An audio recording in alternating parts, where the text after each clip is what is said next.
In this video, we're going to be going over transparency maps. So we're going to figure out what they are, how they work, and then we're going to give some examples of them.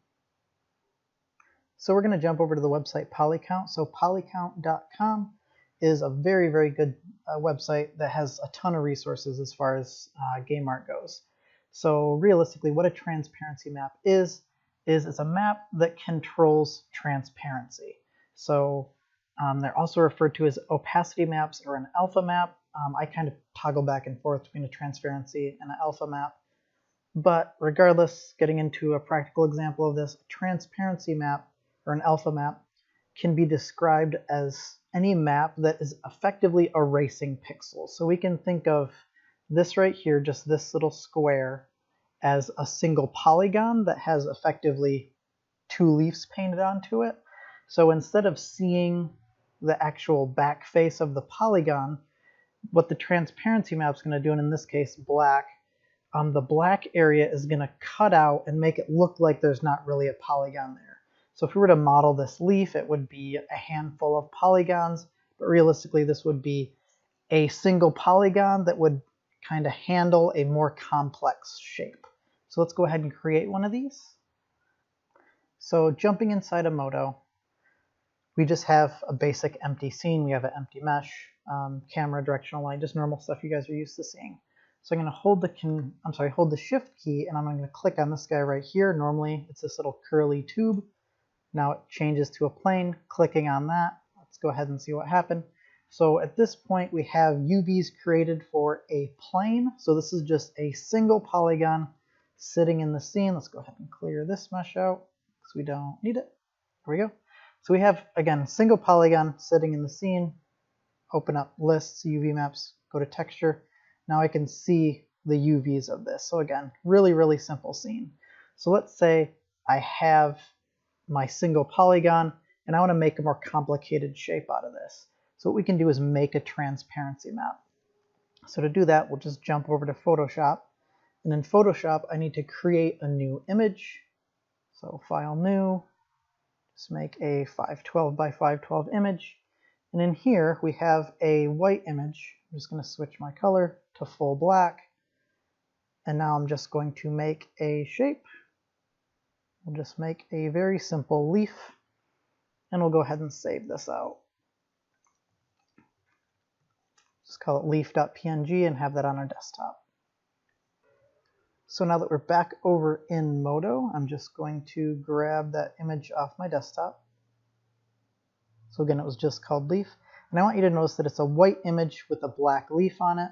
Over here, back in our 3D file, let's go ahead and go to our shading tree. We currently don't have a material. Again, by default, you don't get a material in your scene. You have this basic material. But what I want to do is assign a material to this object. So we'll just go ahead and call this test. Hit OK. So now we have our test material. So I'm going to open this leaf back up, and I'm just going to drag and drop this right on top of my image.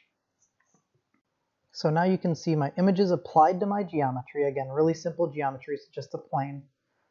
And we have the leaf image that got added to our test material. So again, leaf image inside of test material applied to our plane mesh item. So now what we're going to do is we're actually going to change this. In the past, we've always just had this set to its default of diffuse color. So either diffuse or color map, either of those kind of just correlate to what color is this object. We don't want to have this be the color of the object. We actually want this to be an effector on the object. So what we're going to do is under Effect, I can just click this little guy that says diffuse color, and I can just left click him and go to Basic Channels and go all the way down to Transparent Amount. Clicking on that. So you'll see something right away. Essentially the white part of the image just effectively disappeared. So let's get that image available over here again so we can see it. So I'm just going to click on Options, go to Backdrop, and do Current Image Selection. I can do that or Leaf. I mean, I only have one image in this scene, so it'll result in the same thing. So again, we have white image with black leaf. Over here, let's actually go ahead and throw a new shape in the scene so we can kind of see what's going on behind this. over here we have the white of the image is now clear, the black of the image is now cut out, and then we can see through this object. Only other thing is, again, inside of Modo, it's going to render a little bit weird because, again, this, when we can see the geometry, we get a wireframe. On this part, we don't get the wireframe. So again, if I turn that wireframe off, click on this polygon, we get a more viewable scenario of what's going on here. So I'm going to go ahead and select my ball image. I'm just going to take these UVs, scale those down, and move them out of the way just so they're not confusing at all. Have our image selected. Let's go ahead and go to the item tree. So right now, inside of this mesh item, we have our plane and our ball as two different objects. Let's actually just hit H on that ball and focus on just the leaf. So realistically, this is the basics of a transparency map. If I zoom in on this, I can kind of see the stair-stepping of where these pixels are at. So again, the higher resolution, my images over here, the less pixely it's going to be here, the less pixely this will be. So now what we're going to want to do is kind of compound this and add a little bit of complexity to it. So instead of this being just the transparent amount, let's add color to this leaf. And again, we're not going to add color anymore by changing this material settings. We're going to add a new texture. So jumping over to Photoshop, we have this image that we already saved out. So I'm going to do is just go to a green color, fill this in, and save this out. We had a leaf at first. That was the one just called leaf, was our transparency image. So we'll call this leaf_diff for diffuse. Hit save, hit OK, jump back to Modo, and then we'll get that leaf diffuse. So this is an image that, again, is all green. So I'm going to take this image, and instead of dragging and dropping it on top of my mesh item, I'm going to drag and drop it inside of my material above this leaf item. So now let's see what happens. So we have a green image sitting on top of our transparent amount. So the diffuse color, the diffuse texture comes through as the color that we're seeing.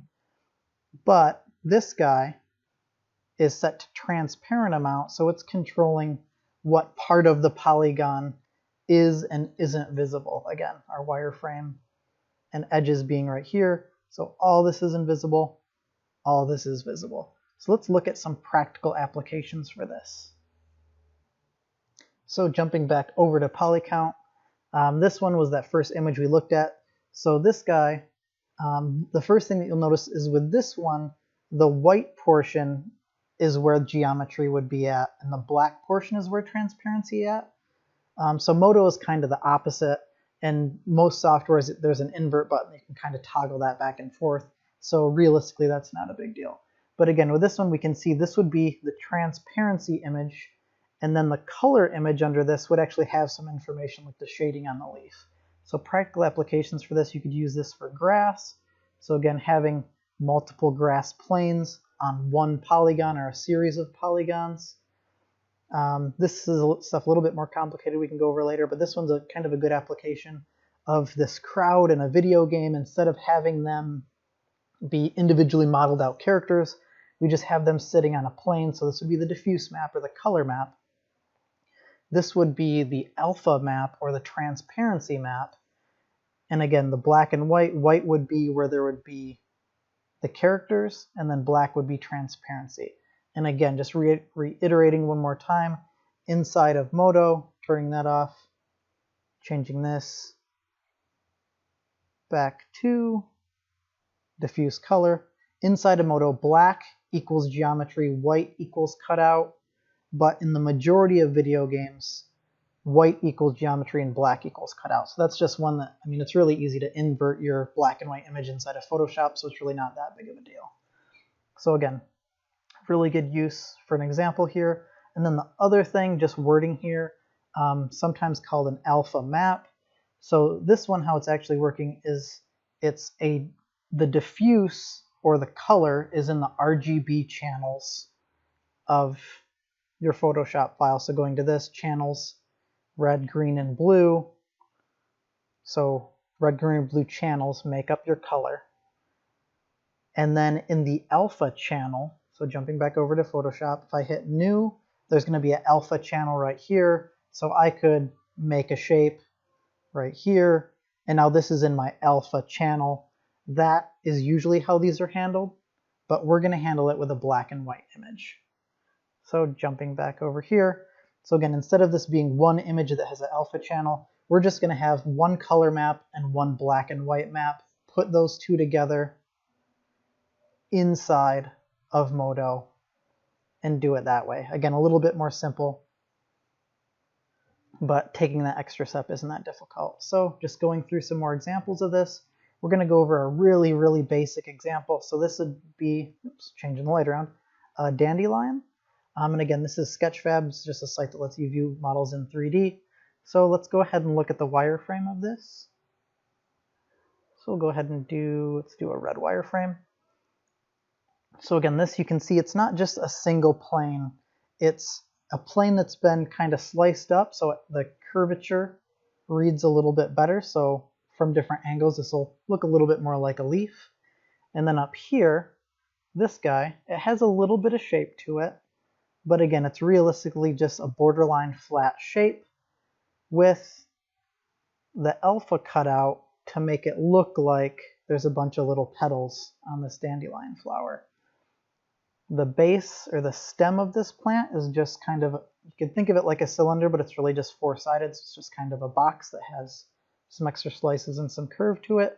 So again, really, really simple use of alpha maps to make something that when seen without a wireframe is a little bit more complicated than what the geo underneath would show. So just going into other examples, looking at these are a bunch of fancier examples, but it's the same thing. So this, instead of having individual leaves as pieces of geometry, they are just planes that are bent and cut to kind of look how we'd kind of want them to appear. Same thing with this. There's just a clever use of alphas that are kind of coming in different ways. So if I look at this plant from the top, you can see it starts to disappear. That's because these, let's go ahead and turn on the wireframe of this.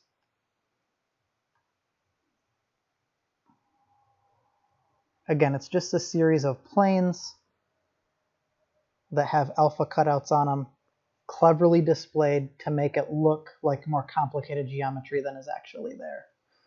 So other examples of this, we have some ferns. Again, same concept as the single leaf for the dandelion, but the alpha map itself is just a little bit more complicated. And again, they layer on top of each other and look really nice. So again, there's kind of infinite uses you can have for this as far as plants go. Again, same thing here. We could have a really big plane or slightly curved series of planes, but instead of this being 300 tries for a complicated leaf, it could be something like 12 tries and a complicated alpha. So again, another use of this, again, jumping back to polygon count, would be techniques for hair. So again, similar scenario, we have a lot of detail that we need, but we don't want to have a lot of geometry. So looking at this, we have kind of hair planes here, and this they even use it in the wings. So instead of cutting out holes in the geometry, it's just really simple triangles. And then this right here, this little fine kind of noise of where her wing would be torn up, is all alpha mask. Scrolling down, same thing. This is actually the direct model of Marcus, if I'm not mistaken, from Gears of War. Dominic from Gears of War, I'm sorry. So again, if we look right here, these are the individual hair planes. So these are the planes without the alphas applied. They're just really simple little pieces of geometry. And then looking over here, they have in the alpha channel a black and white image of a bunch of little strokes of hair. And then in the diffuse channel, they have a black, brunette, dark colored hair color that has the corresponding detail. So when the two kind of marry together, you get a more complicated hair, and then placing those, here's them being placed throughout the head, placing those and then applying them in the correct manner, it makes it look like complicated hair. So again, this is a model from Final Fantasy X2, if I'm not mistaken. So again, a lot of complicated jaggy parts of hair, but the planes over here are a little bit more simple. Same thing here, another Final Fantasy game. More complex planes, and then a more fine alpha. So going over here, again, you can pretty much see the pixels that are happening here, but as soon as you zoom out, it looks very readable as hair. And again, a bunch of examples of this with hair. Same thing here, different hairstyles. They have this hair in a grid pattern to make this kind of bushy hairstyle. Same thing here, just a ton of clever use of alphas.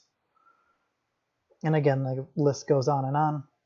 So a real-time example of this, same thing, we have a bunch of hair planes. You can even see the little strands right here that wrap into themselves, and you can see the parallax happening because of the transparency maps that are happening. So again, I can see through this plane or series of planes of hair to this main bun underneath. And again, even here, dealing with little wisps, having a little bit of kind of her sideburns or just extra hair coming down right here. This is all just a really clever use of alpha maps. So again, jumping back over to our really simple example, again, we want to keep examples as simple as possible and then step up to more complicated ones. Again, we're going to have geometry in the scene, apply a material, apply our first map that's going to be assigned to, left click, basic channels, transparent amount. Our other channel is just going to be set to its default of diffuse color, turn that on, and now we have a really basic leaf. So again, that's really the gist of transparency maps and how they work. From here, it's all technique and then artistic ability of making your creation look nice.